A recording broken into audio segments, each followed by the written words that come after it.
ভাই বিরাট কোহলি তোমার থেকে না বেস্ট প্লেয়ার কেউ ছিল, আছে, আর নাও কেউ ভবিষ্যতে থাকবে। আরসিবি কে না আমি এক জায়গায় জেলেসি করি, সেটা হচ্ছে বিরাট কোহলির জন্য।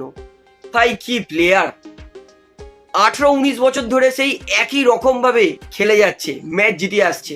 অনেকে অভিষেক, শুভমান, জয়সওয়ালের নাম বলে, আমি এখনো অব্দি বলতে পারি এবং লিখে দিতে পারি টি-20 ফরম্যাটেও বিরাট কোহলির থেকে বেস্ট প্লেয়ার এখনো অব্দি কেউ নেই। যেভাবে বিরাট রান চেস করে, ভাই ওর থেকে ভালো ক্যালকুলেটিভ ক্রিকেট আজ পর্যন্ত আমি কাউকে খেলতে দেখিনি। 206 রান চেস করালেও আজকেও দেখে মনে হচ্ছে বিরাট কোহলি হয়তো সেই 25-26 বছরের বিরাট কোহলির খেলা দেখছি।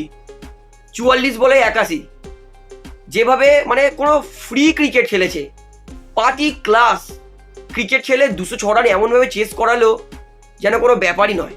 আরসিবি ভাই কি প্লেয়ার পেয়ে গেছো তোমরা বিরাট কোহলির রূপে। আমি এইটুকুনি হলপ করে বলতে পারি, বিরাট কোহলি ভারতের টি-20 টিমে অনেক অনেক ভালো ভালো প্লেয়ারের থেকে ডিজার্ভ করে থাকার। এখনো যদি বিরাট কোহলিকে ইন্ডিয়ান টি-20 টিমে নেওয়া হয় না, বিরাট এখনো অব্দি ভারতের জন্য মানে ম্যাচ জিতে আসবে।